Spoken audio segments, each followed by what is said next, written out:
아멘. 우리 21년도 표가 뭡니까? 다 같이 한번 읽어보겠습니다. 시작. 주의 손이 함께하는 공동체. 한 번 더 시작. 주의 손이 함께하는 공동체. 네, 공동체도 해당되고 개인도 해당되고 우리 가정도 해당됩니다. 네. 주제 성경 구절은 사도행전 11장 21절 외우십시오. 사도행전 11장 21절 주의 손이 함께하네. 그 공동체 믿는 자의 수가 더 많아졌다. 표현하는데 주의 손이 함께하는 공동체, 주의 손이 함께하는 가정, 주의 손이 함께하는 우리 개인 올해 그런 원년이 되었으면 합니다. 성도 여러분, 신앙생활은 막연한 기대가 아닙니다. 어떤 긍정적인 그런 어떤 소망이 아닙니다. 낙천적인 마음으로 인내하는 것도 아닙니다. 신앙생활은 믿음으로 바라보는 것입니다. 그래서 히브리서를 보면 믿음은 바라는 것들의 실상이요 보이지 않는 것들의 증거라고 했습니다. 그래서 믿음은 적극적인 자세로 드러나는 것입니다. 이것을 우리 작년에 야고보서 설교를 통해서 우리는 배웠습니다. 야고보 선생은 우리에게 말합니다. 행함으로 믿음이 온전해진다 라고 했습니다. 행함이 없는 믿음은 썩었다 죽었다 라고 표현하고 있습니다.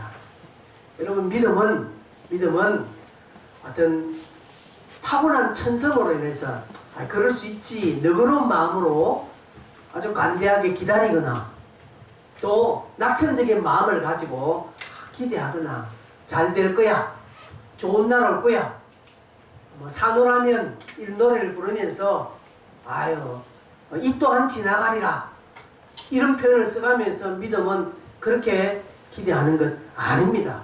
그건 세상적인 것입니다. 그러나 성경은 그렇게 믿음을 이야기하지 않고 성경은 바란다고 했습니다. 적극적으로 행함으로 그것이 온전해지도록 우리가 나아가는 것을 성경은 이야기합니다. 그래서 여러분, 같이 예수 믿는 사람들 중에도 막연한 기대, 어떤 긍정적인 어떤 이러한 성격으로 기대하는 것을 믿음으로 이야기하는 것에 여러분 속지 말기를 바랍니다. 사단은 그렇게 비슷하게 말해요. 그러나 아닙니다.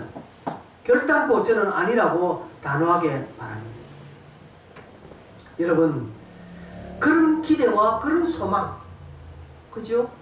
이 또한 지나가리라 하면서 우리 참고 견디면 좋은 날 오겠지 라고 하는 것을 믿음으로 여기고 내 입장에서 아무것도 안 하고 그냥 하나님만 바라본다, 하나님이 해주시겠지 라고 하는 것은 건전하지 못한 신앙입니다.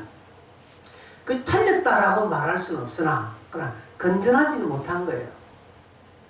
여러분, 우리가 너희는 가만히 있어서 여호와의 구원을 바라보라고 할 때에 아무것도 하지 말고 그냥 탱자탱자 놀면서 나는 엉뚱짓 하면서 하나님을 바라본다고 해서 그 말씀이 우리에게 약속으로 다가오느냐? 아니라는 것이죠. 그것은 건전하지 못한 믿음입니다. 여러분, 5달란트, 2달란트, 1달란트 받은 자들을 보십시오. 1달란트 받은 자가 얼마나 믿음으로 이야기합니까? 하나님은 심지도 않은 데서 거두시는 분이심을 이거 대단한 믿음입니다. 그죠? 근데 하나님은 책망합니다. 악하고 게으른 종아. 여러분, 말이 번지를 한다고요. 그게 믿음으로 성립되는 거 아닙니다. 왜 그가 책망받으신지 여러 차례 이것을 언급했기 때문에 여러분은 아실 겁니다. 올 한 해 주의 손이 우리 공동체나 가정과 여러분 개개인에 함께 해주기를 간절히 소망하며 여러분 또한 이 말씀에 함께 서리라 믿습니다. 그러면 주의 손이 무엇이냐, 이 부분에 대해서는 지난주에 말씀드렸습니다. 주의 손이 무엇이고 또 어떤 의미인지. 주의 손은 돕는 것이라고 했습니다. 주의 손은 임재하는 것이라고 했습니다. 주의 손은 능력으로 드러난다라고 했습니다. 하나님의 손은 창조의 손이고 하나님의 손은 능력의 손이기 때문에 그 손이 임하면 불가능이 없고요.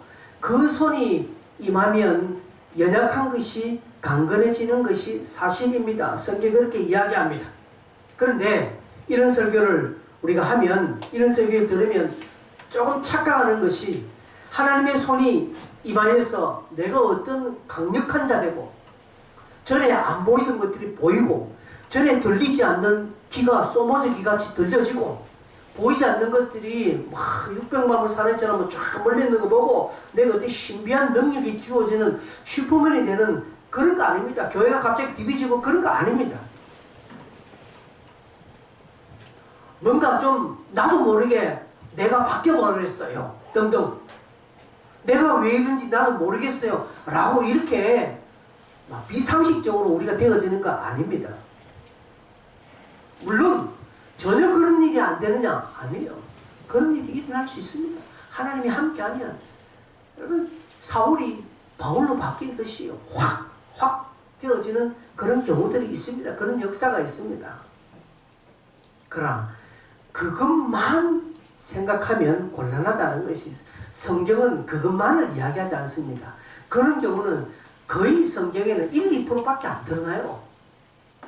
여러분 성경에 기적이 많이 나죠. 그러나 성경 전체에 그 기적은 몇 프로밖에 안 돼요. 우리가 하나님의 손이 임하면 그런 능력이 주어지고 내가 모르는 것들이 드러날 수 있습니다. 그러나 하나님도 특별하게 그렇게 역사하시지만 여러분 나에게도 그렇게 되어지게 해달라고 여러분 그렇게 기도하지 마십시오. 그건 건전하지 않습니다. 하나님의 손이 임하면 어떻게 된다고 했습니까? 지난주에 하나님의 손이 우리에게 임재하고 하나님의 손이 우리를 돕고 하나님의 손이 우리에게 능력을 전하면 뭐가 우리가 갑자기 확 뒤집어서 뭐가 되는 것이 아니라 하나님이 나를 통해서 드러나기 좋은 상태로 우리는 되어지는 거예요. 하나님이 나를 쉽게 사용하도록 우리가 만들어지는 것입니다. 그죠? 내가 쓰는 물건 중에 내 손이 잘 가고 아주 쉽게 되어지는 거 있잖아요. 그죠? 제가 만년필을 잘 씁니다. 만년필 좋은 거예요. 좋지만 그러나 만년필보다 더 아주 내 손에 딱 맞는 볼펜이 하나 있어요. 지금. 그럼 글씨도 잘 써져요. 마음만 먹으면 제가 명필 돼요. 내가 사진 하나 봤지? 어제 내가 니한테 종이 좀 안 주잖아. 성경 구절 얼마나 명필로 제가 명장을 쫙 써요. 군대에서 제가 그런 책들을 썼기 때문에.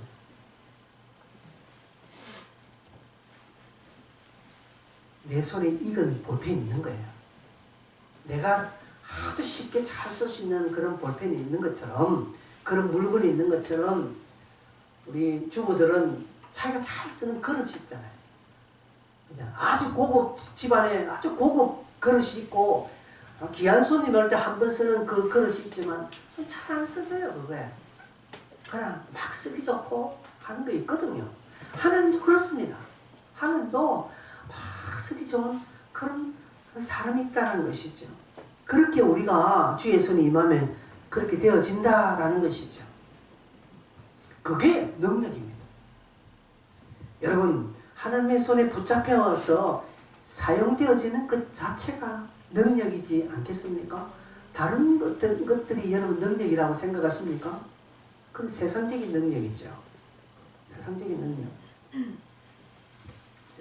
그러면 이 하나님의 손은 언제 이렇게 드러나기 쉽습니까? 하나님의 손은 언제 이렇게 함께 하십니까? 아무 때나 하는 것 아니죠. 제가 성경을 이 말씀을 위해서 성경을 연말부터 지금까지 거의 좀 많이 읽습니다. 저는 거의 지금 여러분이 나눠준 그 성경 읽기표를 거의 지금 반은 다 체크했어요. 여러분 성경을 주로 창세기부터 계시까지 꼼꼼하게 저는 보지는 않았지만 대체적으로 하나님의 손이 임하는 그 현장은 한 5가지로 압축됩니다. 첫째로 여러분 아시는 대로 기도 때문에 기도할 때. 두 번째는요, 말씀이 일어날 때입니다. 말씀이 드러날 때입니다. 세 번째는요, 예배나 제사 드릴 때입니다. 네 번째는, 특별히 네 번째는 순종할 때 드러나죠. 다섯 번째는 신약에 주로 나오는데 전도할 때입니다. 요 다섯 가지가 성경 전체에 여호와의 손이 임한다라고 할 때 이 상황들이 항상 연계가 되어 있는 것을 바라봅니다. 구약은 주로 기도와 제사로 순종으로 나타납니다. 신약에는 말씀과 전도로 드러나는 것을 약간 특징적으로 볼 수 있습니다. 오늘은 원래는 매주 한 부분씩 하려고 했는데 제가 좀 빨리 좀 끝내려고 오늘은 기도와 말씀 두 가지를 같이 좀 합해서 하겠습니다. 주의 손이 언제 어느 때 드리워지고 함께 하느냐, 아주 기초적인 것이죠. 기도와 말씀입니다. 여러분 이거는 부정하려도 여러분이 듣기 싫어도 여러분의 마음이 안 가도 성경이 말하는 큰 원리입니다. 어디 여호와의 손이 임하는 것뿐이겠습니까? 신앙생활에서 기도와 말씀 빼면 뭐가 있겠습니까? 기도와 말씀은 신앙인의 핵심 두 기둥입니다. 이거 없이 신앙생활 한다는 것은 그거는 아무것도 아닌 것이죠. 근데 기도와 말씀, 기도의 현장에 이것은 여러분이 할 때 막 기도를 많이 하고 막 그것을 의미하는 것만 아닙니다. 기도의 현장이라는 것이죠. 현장. 그리고 말씀의 현장이라는 것이죠. 현장. 즉 다시 한 말해서 기도에 대한 태도, 말씀에 대한 태도가 하나님의 마음에 딱 부딪힐 때는 주의 손이 함께 한다는 것이죠. 여러분 성경을 많이 안 읽어도요. 손이 안 읽어도 말씀에 분명한 우리 태도가 딱 제대로 서면 기도를 막 금식 기도를 하고 24시간 기도하고 하루에 몇 시간씩 기도를 안 해도 하루에 1, 2분 기도하더라도 그 기도하는 태도와 자세가 하나님 마음에 딱 부딪히면요. 역사하는 힘, 주의 손이 함께하는 것을 성경을 통해서 심심찮게 볼 수 있습니다. 오늘 우선 에스라 8장을 보았습니다. 에스라 8장에는 주의 손이 함께한다는 표현이 상당히 많이 나옵니다. 오늘 보니까 에스라가 하나님 앞에 금식을 합니다. 그리고 모든 백성들 하여금 겸비하도록 하고 하나님께 금식기도 하는데 금식기도의 제목은 우리의 모든 아이와 소유를 위하여서 평탄한 길을 지금 구합니다. 이렇게 구하는 것은 에스라와 많은 이스라엘 백성들이 포로로 귀환합니다. 두 번째로 포로로 이제 귀환합니다. 이때 포로로 귀환한 수많은 유대인들은요 자원에서 온 자들입니다. 강제적으로 포로로 귀환하는 것이 아니라 지금 이스라엘이 바벨론에 지금 70년 지금 포로 생활하고 있는데 포로 생활이 이제 다 끝나가는 막바지에서 이제는 느헤미야를 통하여서 스룹바벨을 통하여서 지금 막 돌아오는 지금 운동이 일어나는데 2차로 그 에스라와 함께 학사 에스라와 함께 이스라엘 백성들이 지금 수많은 사람이 돌아옵니다. 이때 돌아온 자들은요 자원하는 자입니다. 그리고 이 돌아온 세대들은 포로 2세대들입니다. 포로 1세대들은 거의 다 죽었습니다. 여러분 70년 동안 식민지 생활했다니까요. 70년이면요 2세대가 가는 세월입니다. 당시로 볼 때는. 그러니까 포로 처음 끌려갔던 어른들은 다 죽었습니다. 여기 이제 돌아온 자들은 다 포로로 돌아가서 에스라도 마찬가지입니다. 에스라도 유대인이지만 그는 바벨론에서 태어났습니다. 그리고 바벨론 학문을 배우고 바벨론 사람입니다. 거의. 여러분 우리 이민 2세대를 한번 보십시오. 한국말 제대로 못해요. 그리고 사고가 한국적 사고가 아닙니다. 이들은요 한국말은 그대로 해요. 이민 2세들은 각 가정에서 부모를 통해서 한국말 배웠기 때문에 한국말은 하고 한국적인 음식은 먹지만 그들은요 바깥에 현지가 더 편해요. 현지적 사고로 생활하는 것이 더 편하다고 합니다. 지금 에스라와 함께 귀환하는 포로 2세들이 그런 자들입니다. 바벨론이 더 편합니다. 그리고 바벨론은 자기의 삶의 터전이 다 있습니다. 그곳에서 좀 성공한 사람도 있었을 거예요. 근데 이 사람들이 그 편한 바벨론, 언어, 학문, 사고, 습관 다 포기하고 아무것도 없는 이스라엘로 돌아온다. 그럼 이거는요, 웃기는 일이에요. 그게 쉬운 게 아니라는 것이죠. 그들에게는 돌아가는 어떤 싹 그렇게 애다는 것 없습니다. 포로 1세대들은요, 이스라엘의 하나님께 예배드리는 그 영광을 기억하다가 쫄딱 망하고 포로로 끌려가서 기회만 있으면 돌아가려고 했는데 그들의 자녀들은 그곳에 태어났고, 그리고 바벨론의 포로 정책은요, 막 억압하고 그런 거 아닙니다. 융화 정책입니다. 그러니 이스라엘 백성들이 포로로 갔다고 해서 막 심한 옛날에 애국처럼 막 그렇게 노역을 하고 막 그런 거 아니거든요. 같이 융화해서 같은 민족으로 살고 있기 때문에 이들은요, 굳이 이스라엘 돌아갈 이유는 없습니다. 왜 사서 고생합니까? 또한 내 주변에는요, 돌아오지 않은 자들이 있거든요. 나는 돌아가려고 했는데 내 친구들, 그리고 아주 내가 좋아하는 사랑하는 사람들, 그리고 친지들은 그곳에 남아있겠다고 하거든요. 그렇다면 내가 굳이 나는 갈 이유 없어요. 그래, 이런 모든 생각들을 뒤로 하고 돌아온 자들이라는 것입니다. 이스라엘 돌아가면 자기를 위해서 준비해 놓은 것이 있었느냐? 아무것도 없습니다. 가면 자기들이 자기 돈 내어서 집 짓고, 자기 돈 내어서 성 짓고, 자기 돈 내어서 교회당 짓고 해야 되는 그런 상황입니다. 무일에서 유를 만들어내야 하는 그런 상황에 놓인 자들입니다. 그리고 이스라엘 돌아가면 자기들 지켜줄 군인이 있습니까? 든든한 치안이 있습니까? 행정력이, 법과 질서가 제대로 잡혀야 됐습니다. 아무것도 없는 상황입니다. 그런데 돌아온다는 것은 쉬운 일이 아니라는 것이죠. 강강 가는 것도 아니고요. 그래서 에스라가 그 백성들을 모아놓고 금식기도 합니다. 어떻게? 하나님, 이런 상황이 왔습니다. 아무것도 없습니다. 하나님이 지켜주지 않으면 우린 여기서 죽습니다 라는 심정으로 금식기도 하고, 하나님, 특별히 어른들은 괜찮은데 저 생태하던 아이들이 뭔 잘못이 있습니까? 저 아이들 위해서. 그리고 우리의 소유, 하나님 지켜주지 않으면 주변의 이방 민족들이, 그리고 산적과 도적들이 와서 막 약탈해가면 아무 소용은 없잖아요. 그래서 하나님, 우리 소유를 지켜주십시오 라는 간절함으로 금식기도를 합니다.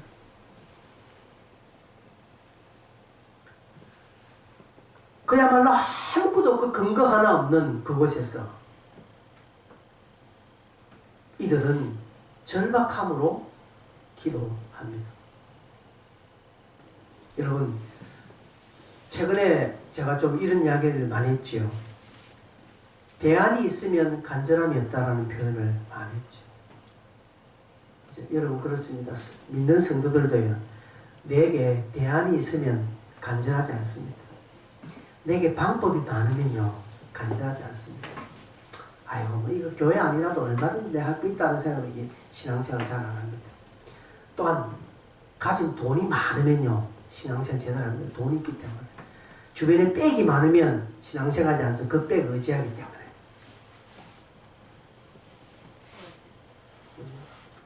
지렁이 보십시오. 얼마나 절박한지. 아무것도 없거든요.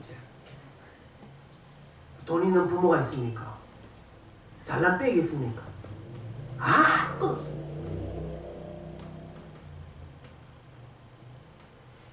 할 거는 공부밖에 없는 거예요.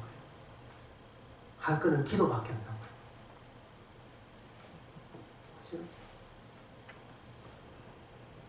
윤석이는 그래도만 좀 대안이 있잖아요. 그렇죠? 아버지 재산이 있습니다. 물론 농담입니다만, 여러분, 그렇습니다. 여러분, 내게 대안이 있으면 간절하지 않습니다. 신앙생활도 마찬가지입니다, 여러분. 혹여 여러분이 좀 의지할 만한 대안이 있으면 포기하십시오. 제가 오늘 예배를 시작하면서 말씀을 읽은 게 귀인들을 의지하지 말라고 했습니다. 도울 힘이 없는 인생과 방백을 의지하지 마시고, 청년 여러분, 여러분 부모들 의지하지 마세요.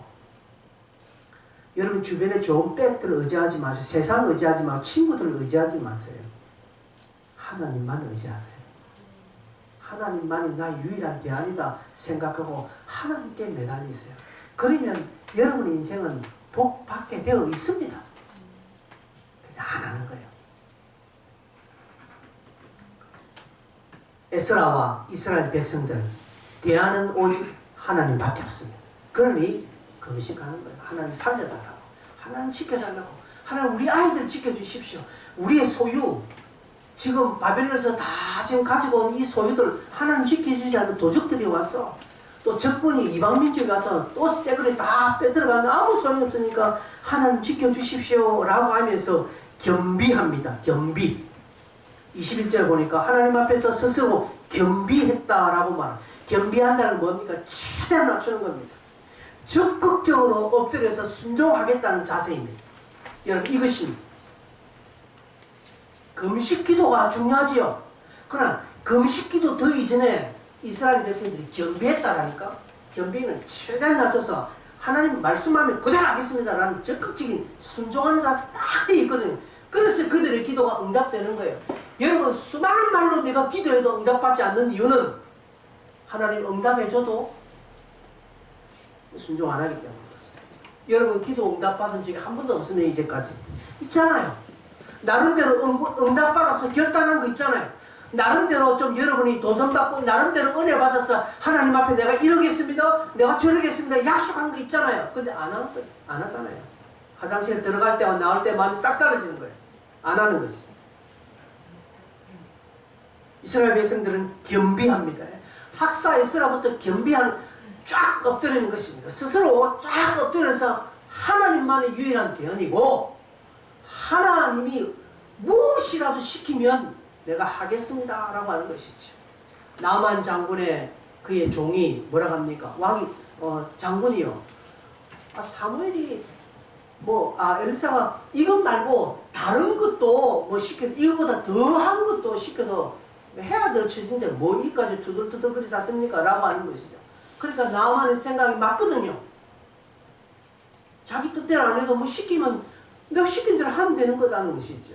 그것은 우리는 이미 응답받기 전에 딱 우리의 것들이 내 식대로 안 해주면 나는 안 울리라고 딱 그런 생각한 기도를 그렇게 합니다. 하나님 이렇게 해주세요, 저렇게 해주세요. 그 시기 아니면 응답 아니다라고 생각합니다. 아니 하나님 응답하셨어요. 내 식이 아니라 하나님 방식대로 내게 응답해 주는데 거기에 순종 안 하는 거예요. 내 식대로 안 해준 것에 대해서 내가 원망하고 불평합니다. 하나님 물질 주세요 하니까 1년 내내 물질 달라고 기도했는데 물질 안 준 것 같아요. 하나님 물질 안 줬다 하면 아니요, 하나님 줬어요. 다른 방법으로 줬다는 거지. 내가 어두우니까 겸비하는 태도와 자세와 마음이 없으니까 응답을 응답으로 보지 못하는 것입니다. 에스라와 이스라엘 백성들이 겸비해서 금식합니다. 그러면서 22절에 뭐라고 합니까? 우리 하나님의 손은 자기를 찾는 모든 자에게 선을 베푸신다 라고 이렇게 고백합니다. 하나님을 찾는 자에게, 찾는다는 것은 기도한다는 것이죠. 하나님을 간절히 찾는 자. 여러분 제가 아까 조금 이야기했습니다. 기도 많이 한다고 되는 거 아니에요. 물론 이렇게 말하면 또 기도 적게 하라는 것들 아니에요. 여러분 기도를 10분 하나, 1시간 하나, 10시간 하나 동의해 줄 수 있는 것은 겸비하는 자세가 필요한 거예요. 겸비하는 자세 없이 10시간 한들 소용없고요. 40일째나 금시간들 아무 유익이 없습니다. 그러나 겸비하는 자세로 하나님 앞에 바짝 엎드리면 10분 기도해도 주의 손이 임합니다. 자기를 찾는 자들에게 선으로 나타난다는 것이죠. 여러분 겸비하는 기도는요 시간 나면 하는 거 아닙니다. 상황이 되었어요? 아니에요. 학사 에스라와 이스라엘 백성들이 포로 귀환에서 제일 먼저 해야 될 일이 무엇이 있을까요? 제일 먼저 해야 될 게 무엇이 있겠습니까? 여러분이 생각할 때 이들이 와서 제일 먼저 해야 될 게 뭐겠습니까? 집을 짓든지 먼저 자기들이 거처를 해야 될 거 아닙니까? 아니라는 것이죠.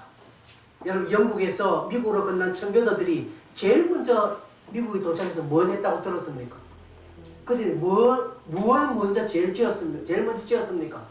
교회를 먼저 지었습니다. 그 다음 두 번째로 학교를 지었고, 세 번째로 자기 집을 지었다는 것이죠. 그들의 정신입니다. 그들의 마음입니다. 태도입니다. 그래서 미국이 복받는 거예요. 여러분 우리가 하나님 앞에 하나님을 내 삶의 1번으로 여겨야 복받는 것입니다. 우리는 당장 급한 것이 내 일변입니다. 일단 화장실 들어갔다 나와야 되는 거예요. 그 다음에는 아니에요. 우리의 마음에 다른 대안이 있으면 간절함이 없다고 하고 있습니다. 하나님께서 왜 여러분의 기도를 금방 안 들은 줄 아십니까? 여러분이 그 기도를 딱 들으면 입 싹 닦고 돌아가기에 하나님 이미 아시고 안 들어주는 거예요. 그래서 여러분의 기도 응답이 드린 것에 감사하세요. 아, 내라는 인간은 응답딱 되면 나는 싹 입 닦은 인간이구나. 하나님이 이미 아시고 그래서 잘 안 해주시거나 이렇게 믿고요. 오히려 하나님 앞에 감사하십시오. 여러분 하나님이 저에게 복 주시면 제가 어떻게 할까요? 보이죠 여러분? 하나님 저에게 물질을 복 주고 교회를 통해서 크게 되어가면 어떻게 했겠습니까? 교만도 그런 교만이 없이 나댔을 거예요.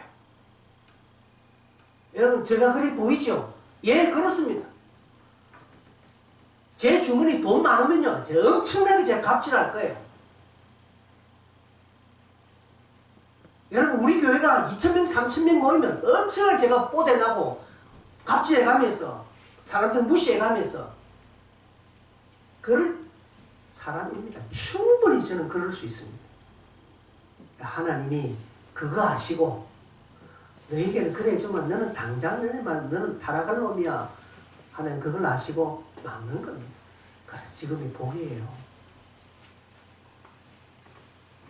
하나님 외에 나의 도움이 없다고 고백하는 자들, 하나님밖에 없음을 강하게 인지하고 엎드리고 겸비하여서 하나님을 찾는 자들에게 하나님의 선한 손이 나타납니다.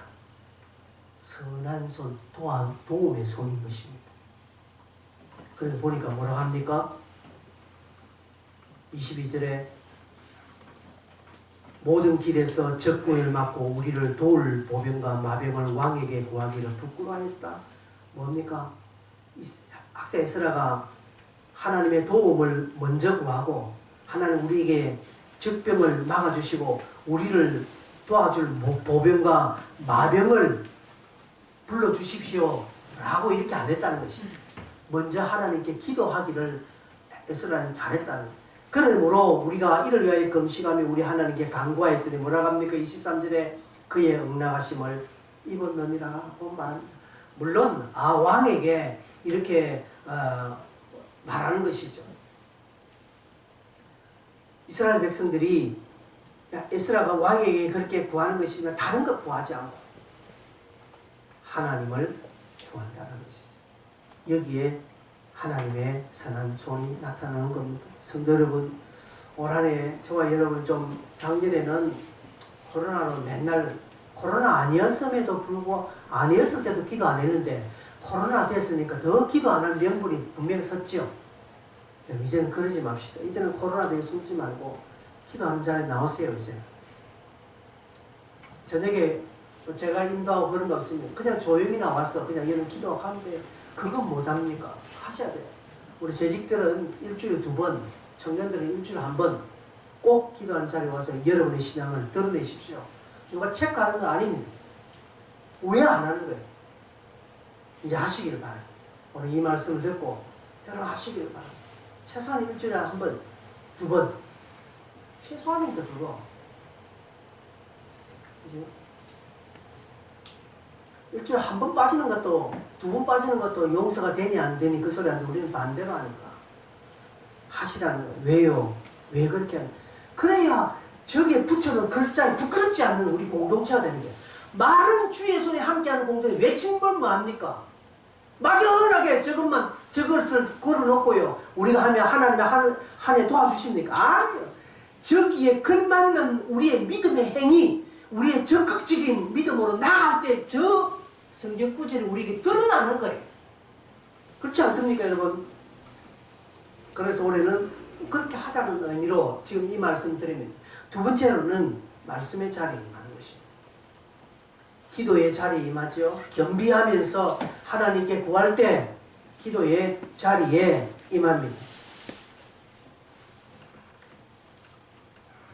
시편 119편 173편에 보니까 주의 법도를 내가 택하였다라고 말합니다. 법도가 뭐겠습니까? 법도는 말씀이죠. 하나님의 말씀이죠. 하나님의 말씀을 택하는 자들에게 하나님의 도움의 손, 임재의 손, 능력의 손이 드러납니다. 시편 기자는 하나님의 손이 말씀과 함께 하고 있다는 것을 믿고 있죠. 여러분, 하나님의 말씀은 인격입니다. 하나님의 말씀은 곧 하나님 그 자체입니다. 그래서 이 시편 기자는 전심으로 여호와를 부르짖고 145절에 그런 표현이 나오고요. 율법을 사랑하고 말씀을 노래하고 주의 법을 택하겠다라고 선언합니다. 하나님의 말씀에 길이 있고 생명이 있음을 그는 경험하면서 이 부분을 지금 노래하고 있습니다. 내가 주의 법도를 택하여 사오니 주의 손이 항상 나의 도움이 되게 하소서라고 말합니다. 도움이 되는 것이죠. 도움. 여러분 173절에서 조금만 더 올라가 볼까요? 165절을 한번 볼까요? 165절. 시편 119편 165절입니다. 같이 한번 읽어볼까요? 시작. 주의 법을 사랑하는 자에게는 큰 평안이 있으니 그들에게 장애물이 없으리다.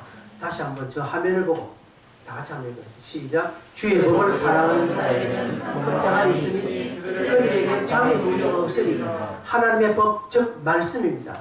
하나님의 말씀을 사랑하니 큰 평안이 있고 그리고 장애물이 없다라고 말합니다. 여기에 평안과 장애물은 상태가 아닙니다. 여러분, 말씀을 많이 읽고요. 말씀을 사랑하고 그리고 내가 말씀 가운데 그해도 성도에게는 어려움이 있습니다. 성도에게 두려운 상황이 생길 수 있습니다. 여러분, 내가 성경을 10도 한다고 해서 20도 하면 어려움이 안 생기고 50도 하면 막 완상 모든 게 형통하고 100도 하면 막 모든 인생이 끝납니까? 아니요. 150도 해도 고난 가운데 있는 사람이 있습니다. 그죠? 200도 해도 삶에 공부한 순간이 있고 어려운 순간이 닥칩니다. 그래서 저기에 말하는 평안과 장애물은 상태가 아니라는 것이죠. 주어지는 상태가 아니라는 것이죠. 우리가 말씀을 의지하고 말씀을 신뢰하고 말씀을 따르면 평안과 장애물이 평안해지고 장애물이 없다는 저 말씀은 여러 가지 평안할 수 없는 상황이 있죠. 내가 말씀을 많이 읽고 성경을 늘 가까이 해도 늘 두려움이 자기를 따라올 수 있습니다. 그런데 말씀을 사랑하고 말씀을 많이 읽으면요, 그 두려움이 자기를 통제하지 못하는 것입니다. 장애물이 나의 앞길을 막을 수 없는 것입니다. 무슨 말씀인지 이해되십니까? 말씀을 사랑하고 말씀을 많이 읽으면 장애물이 있습니다. 두려운 상황이 있습니다. 그런데 성경을 읽지 않을 때는 딱 두려움 때문에 아무것도 못하는 자 되어버린 것입니다. 성경을 읽지 않고 말씀을 가까이 하실 때는 딱 장애물이 오면 막 돌아가거나 피해가거나 뒤로 아이고 내가 예수 믿으니까 이 고생 안에 앞으로 교회 안 다니겠다 그렇게 되는 거예요. 그러나 성경을 읽고 말씀을 가까이 하고 말씀 가운데 가니까 장애물이 딱 생겨도 아이고 장애물 같지 않게 여기지고 돌아가거나 넘어가는 것입니다. 두려운 상황이 오면 에이구 니까짓까 한번 해봐라 하면서 넘어가는 거예요. 두려움을 향해서 이길 수 있는 힘이 내게 생기는 것입니다. 그래서 평안과 장애물은 상태가 아니라 우리 영적인 힘인 것이죠. 하나님을 신뢰하고 나아가는 모세 앞에 홍해물은 더 이상 장애물이 아니었습니다. 건너가야 할 땅이죠. 여호수아 앞에 요단강은 장애물이 아니었습니다. 두려움이 아니었고요. 요단강을 건너가는 평안이었고 요단강을 극복할 수 있는 은혜였다는 사실입니다. 여러분, 말씀을 많이 읽고 말씀의 길을 따라가면 저절로 되어지는 역사, 말씀만 내가 풍성히 가하면 일이 되어지는 역사를 경험합니다. 전에는 내가 안절부절하고 어찌할 줄 몰랐는데 말씀 가운데 풍성히 가하니까 길이 열리는 거예요. 지난번에 말씀했습니다. 성경은 우리에게 네가 오늘 이리로 가다가 내일은 저거 해라, 네가 이 직진 가라, 이 사람과 결혼해라, 그런 말 하지 않습니다. 그러나 성경을 풍성히 가고 내가 말씀을 가면 길이 보이는 거예요. 원리가 보이는 거예요. 아, 그래서 저기를 가면 안 돼가 스스로 딱 되어져요. 그러면 깊은 고민에서 되어진 거 아닙니다. 심사숙고해서 되어지는 거 아닙니다. 말씀 안에 풍성히 가면요, 하나님이 그렇게 인도해요. 그냥 그래서 분별력이 생기는 거예요. 말씀을 풍성히 많이 읽으면 분별력이 생기는 거예요. 말씀을 안 읽으면 기도합니다. 맨날 며칠 기도합니다. 이 사람한테 물어보고 저 사람한테 물어보고서 겨우겨우 그렇게 결론해 갔는데 내가 말씀을 많이 읽고 풍성히 성경 가운데 가니까 이 사람한테 물어볼 이유도 없고 저 사람 물어보니까 그냥 성경 읽으니까 아, 요번에 이 일은 내가 안 하는 것이 좋겠다라고 되어지는 은혜가 넘친다는 것이죠. 전에는 어려움이었고 장애물이었으나 더 이상 이것이 내게 어려움이거나 장애물이 되지 않는다는 것이죠. 걸리지 않게 되어진다는 것이죠. 그래서 이 시편 저자는 주의 법도를 택하는 것입니다. 주의 손이 항상 나를 돕는다라는 것을 고백하는 것이죠. 여러분, 열왕기하 18장 6절 7절 보면 이런 표현이 있습니다. 곧 그가 여호와께 연합하여 그에게 떠나지 아니하여 여호와께서 모세에게 명령하신 계명, 여기에 그는 히스기야를 말합니다. 그리고 7절에 보면 여호와께서 그와 함께 하심에 그가 어디로 가든지 형통하였더라고 말합니다. 히스기야가 6절 다시 한번 볼까요? 히스기야가 뭐랍니까? 여호와께 연합했다라고 말합니다. 연합했다. 연합이라는 건 무엇입니까? 연합에 동행했다는 것이죠. 동행했다는 것이죠. 무엇이 동행하는 것입니까? 여러분, 우리가 말씀과 함께 할 때 동행하는 것입니다. 그러니 하나님의 손이 도우심으로 그가 어디를 가든지 형통했다라고 성경은 이야기합니다. 이런 말씀의 핵심이 신명기 28장입니다. 신명기 28장에 보면 네가 여호와의 말씀을 삼가 듣고 오늘 네게 명령하는 모든 명령을 지켜 행하면, 그 다음에 2절 보세요. 이 여호와의 말씀을 청종하고 모든 복이 네게 임하고, 3절에는 성읍에도 복을 받고 뭐 들에서도 복을 받고, 그리고 4절에는 네 몸의 자녀와 토지의 소산과 짐승의 새끼 소와 양의 새끼 복을 받고, 5절에 네 강주리의 떡 반죽 그릇이 복을 받을 것이고, 여러분 떡 반죽 그릇이 복을 받는데요. 6절에 보니까 네가 들어가도 나가도 복을 받는다라고 복덩어리입니다. 하나님의 말씀과 연합하니 그렇습니다. 우리가 말씀과 동행하면 나가도 들어가도 심지어 떡 반죽 그릇 물건 자체도 복을 받는다라고 성경은 이야기합니다. 그런데 이런 설교를 하고 들어도요, 우리 말씀을 참 많이 등한히 여깁니다. 히브리서 2장에 보면 말씀을 등한히 여기면 떠내려간다고 했거든요. 하나님의 말씀을 등한히 여기면 세속에 떠내려갑니다. 그냥 막 세상 따라 살아가는 거예요. 아무 생각 없이 그냥 세상 따라 다니는 거예요. 그러니 생각도 없고 분별력도 없고 무엇이 똥인지 무엇이 된장인지 구별도 못하는 거예요. 그냥 살아가는 거예요. 그냥 막 아주 감각적으로만 살아갑니다. 감각적으로만. 하나님의 말씀을 떠나면, 하나님과 함께 하지 아니하면, 하나님의 말씀을 가볍게 여기면 그렇게 됩니다. 사무엘상 15장 23절을 보면 사울이 이렇게 말합니다. 사울에게 15장 저 하반절 보십시오. 왕이 여호와의 말씀을 버렸으므로 여호와께서도 왕을 버려 왕이 되지 못하게 하셨나이다. 여러분, 하나님은 인격적인 하나님입니다. 내가 말씀을 버리면 하나님도 나를 버립니다. 이 말은 우리가 구원에서 떨어진다는 것이 아니라 하나님도 그냥 그래 하면서 딱 선 끊는 거예요. 여러분, 사울이 말씀을 버렸거든요. 하나님께서도 당신을 버렸다. 왕이 되지 못한 저기도 끝이에요. 사울은. 하나님은 오늘 우리의 태도와 동기와 중심을 보십니다. 우리는 자꾸 결론을 보려고 하는데 아니에요. 하나님은 자꾸 내 마음에 중심을 자꾸 하나님 보고 싶어 합니다. 그래서 아까 전에 에스라와 이스라엘 백성들이 금식기도, 우리는 금식기도만 보는 거예요. 아이고 금식기도 어떻게 나는 못한다. 아니 금식기도를 보는 것이 아니라 그 앞에 스스로 겸비한 것을 보세요. 스스로 겸비할 때 1분 기도에도 하나님은 그의 손을 들이워 주시는 거예요. 하나님의 말씀을 내가 사모하고 그냥 막 아무 생각 없이 그냥 성경을 40장 50장 읽는다. 그 중요한 게 아니다. 여러분, 이독을 하려면 하루에 최소한 5장 이상을 읽어야 됩니다. 그래서 여러분 더 팁을 좀 드리자면 많이 읽으세요. 그냥 내가 다음에 모닝을 날이 오거든요. 그래서 오늘 시간 되면 10장 읽으세요. 오늘 좀 시간 돼 있으면 20장 읽어버리세요. 그냥 성경은 시간 지울 때 많이 읽고 치우는 거예요.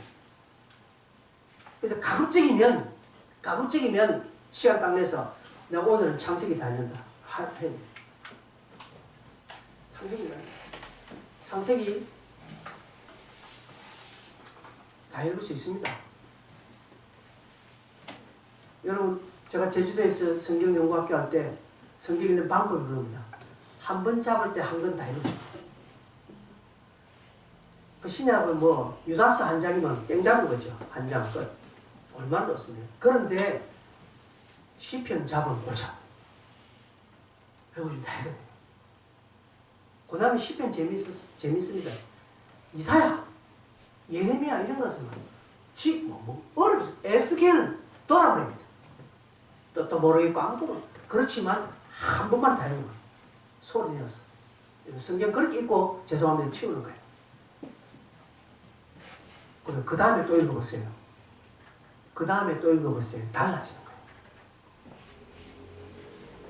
여러분, 하나님은 오늘 우리의 중심을 보신다고 제가 강조합니다. 그래서 여러분, 아무리 내가 성경책을 늘 가지고 다녀도 하나님의 손이 임하지 않습니다. 어디를 여러분 가방 안에 성경책 꼭 들고 다니시면 계세요. 그렇다고 한 번도 안 봅니다. 근데 늘 가방 안에 성경책 들고 다니시는 분 있습니다. 그런 분은 안 읽으면 여호와의 손이 임하지 않습니다.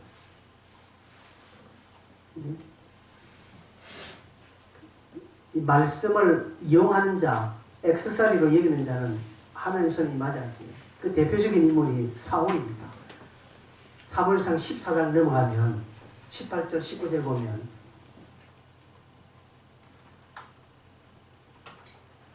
왜? 안 되나? 자, 여러분 사무엘상 14장 18절 한번 성경을 한번 찾아볼 거예요. 사무엘상 14장 18절 19절 한번 보겠습니다. 사무엘상 14장 18절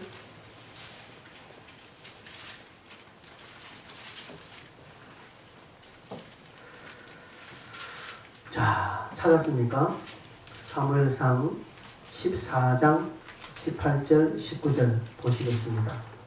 자, 18절 보면요, 사울이 아히야에게 이르되 하나님의 궤를 이리로 가져오라니 그때 하나님의 궤가 이스라엘 자손과 함께 있음이라 하고 했습니다. 사울이 하나님의 궤를 가져오라는 거예요. 지금 왜 블레셋 전쟁하면서 불리하니까. 지금 이 블레셋 전쟁하면서 지금 상황이 이스라엘이 불리하거든요. 그래서 궤를 좀 가져온나. 우리가 왜 불리합니까? 하나님 말씀이었다. 그래서 야, 우리 성경 좀 읽자. 성경책 가져와라. 이렇게 했습니다. 근데 19절 보세요. 사울이 제사장에게 말할 때에 블레셋 사람들의 진영에 소동이 점점 더한지라. 사울이 가만히 보니까 이 블레셋에 자중지단이 일어나서 저끼리 싸우고 가다 보니까 막 블레셋이 좀 망하는 거예요. 지금 안 되는. 그래서 전쟁이 상황이 싹 역전되는 거예요. 상황이 싹 역전되니까 어떻게 하면 사울이 제사장이 이르되 네 손을 거두라 하고 이렇게 말. 이게 뭡니까? 됐다 이 말입니다. 보십시오. 상황이 불리하니까 사울은 야 개를 빨리 가져와. 그래서 개가 딱 오니까 그래서 딱 접근을 보니까 이 전쟁의 상황이 역전되는 거예요. 블레셋 적기가 싸워서 적기 지금 망하고 있는 거예요. 자중이라서 서로 죽이고 막. 그래서 이거 손 안 대고 이기겠네. 상황이 지금 위에 점점 유대해지니까 사울이 뭐랍니까? 개를 가져왔는데 됐다 놔둬. 네 손을 거두라. 즉 제사장이 가서 이제 우림과 둠밈을 꺼내고 이제 그거 가지고 말씀을 읽고 말씀을 점치고 이렇게 하는 것을 제사장에게 네 손을 거두 했다. 성경도 치아라 이렇게 하는 것이죠. 여러분 하나님 손이 맞지 않습니다. 이게 사울의 마음이 사울의 중심이 하나님의 말씀에 떠났지요. 그러니까 15장에 아까 우리가 읽은 15장에 하나님의 말씀을 네가 버렸다라고 말합니다. 그때 버린 것이 이미 전에 네가 블레셋 전쟁에서 개를 가져오라고 상황이 좀 괜찮으니까 손을 거두라고 할 때 하나님 이미 여기에서 사울에게 마음을 돌리신 거예요. 뭐 그전에도 있었습니다만은 하나님이 네가 나를 버렸으니 나도 너를 버릴 것이다 라고 한 거예요. 여러분 똥줄 땡기면 그랬어야 막 기도하고 말씀 다 하지 마시고요. 여러분 또 상황이 유리해지면 또 안 해요. 또 하나님 손은 그런 자에 함께 하지 않습니다. 혹 우리 가운데 나는 그동안 기도도 열심히 하고 성경도 많이 읽었는데 왜 하나님 손에 함께 하지 않은 것 같지? 라고 혹 생각하시는 분 계십니까? 그러면 되물으십시오. 나는 진심으로 했는가? 하나님 앞에 나의 태도와 자세가 발랐는가? 그렇게 해주기를 기대하고 있지 않은가? 어떤 분이 목사님에게 목사님 내가 이렇게 하고 저렇게 했는데 왜 하나님 안 해주십니까?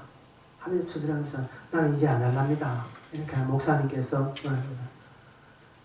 집사님이 그러하기 때문에 결론적으로 그렇게 하기 때문에 하나님이 안 해주신 것입니다. 라는 것이 이제 말씀을 맺겠습니다.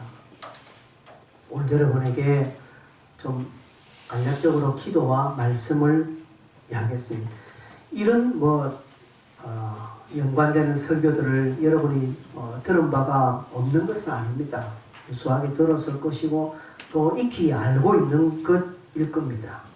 그럼에도 불구하고 다시금 우리가 되짚는 것은 하나님의 손이 오늘 우리 교회와 여러분의 가정과 여러분의 개인적인 부분에 올 한해 여러분의 하는 일 위에 여호와의 손이 강력하게 임하기를 간절히 소원한다면 하나님 위에 대안을 두지 마시고 하나님 앞에 겸비하며 기도하십시오. 겸비하며 그분의 도움만을 구하십시오. 하나님 앞에 겸비하여서 말씀을 가까이 하십시오. 내가 성경을 통해서 내가 답을 얻을 것이라는 마음으로 하나님의 말씀을 읽고 묵상하고 그렇게 하십시오. 그렇게 하면 틀리지 않습니다. 그렇게 하면 어긋난 일이 없습니다. 설령 내가 원하는 것을 얻지 못한다 할지라도 나는 그 시기가 조금 더딜 뿐이지 나는 틀린 것이 아니라는 사실을 여러분이 확고하게 믿으시길 바랍니다. 하나님은 우리의 신앙의 수준 따라서 하나님 우리의 신앙의 어떤 결을 따라서 하나님이 이끄시기 때문에 조금 나에게는 좀 더딘가 보다 뭔가 때가 있는가 보다라고 믿으시고 낙심하지 말고 그 길로 가시면 분명히 하나님의 손이 나에게 임하신 것을 피부적으로 때로는 피부적으로 감각적으로 내 앞에 시각적으로 청각적으로 나에게 드러날 것입니다. 우리 이것을 또한 믿습니다. 올해 하나님의 손이 정말 여러분에게 강력하게 임하기를 소원합니다. 그러려면 기도하는 자를 사수하세요. 기도하는 자를 사수하세요. 여러분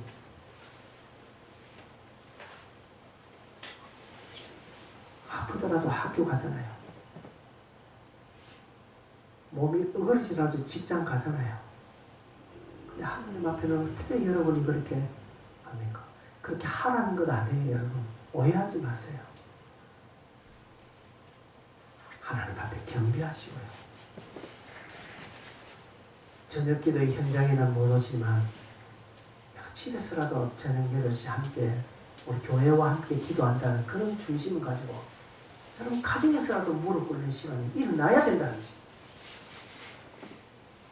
함께 말씀이 된 자리에 여러분 동참하셔서 하나님의 손을 경험하시기를 바랍니다. 같이 한번 동성으로 한번 기도하겠습니다. 말씀을 여러분 생각하시고요. 들은 말씀에 여러분 적용이 일어나야 돼요. 적용. 하나님 학사에스라와 이스라엘 백성들이 스스로 겸비하여 하나님께 간구했던 것처럼 시편의 기자가 법들을 사랑하고 하나님의 법을 사랑하는 자에게는 평안이 있고 장애물이 없다고 있는 것처럼 올 한 해 교회당 벽면에 주의 소리 함께하는 공동체라는 표를 걸고 우리가 매번 외친다 할지라도 내가 이 일을 이루기 위해서 나의 수고와 노력을 하지 않으면 난 얻는 거 아무것도 없습니다. 하나님, 저 약속의 말씀 내게 이루어지기 위해서 내가 해야 될 기도의 자리, 성경에 있는 올 한 해 우리가 이독한다는 이 부분에 함께 신실하게 한번 달려갈 수 있도록. 다른 것은 뼈가 으스러지더라도 내가 하는 건데 왜 신앙의 일에는 이렇게 내가 나약한지 여러분 회개하시고 하나님의 그 손을 의지하십시오. 도울 힘이 없는 다른 인생도 의지하지 마시고 하나님께 구하시길 바랍니다. 같이 동성으로 기도하겠습니다. 주여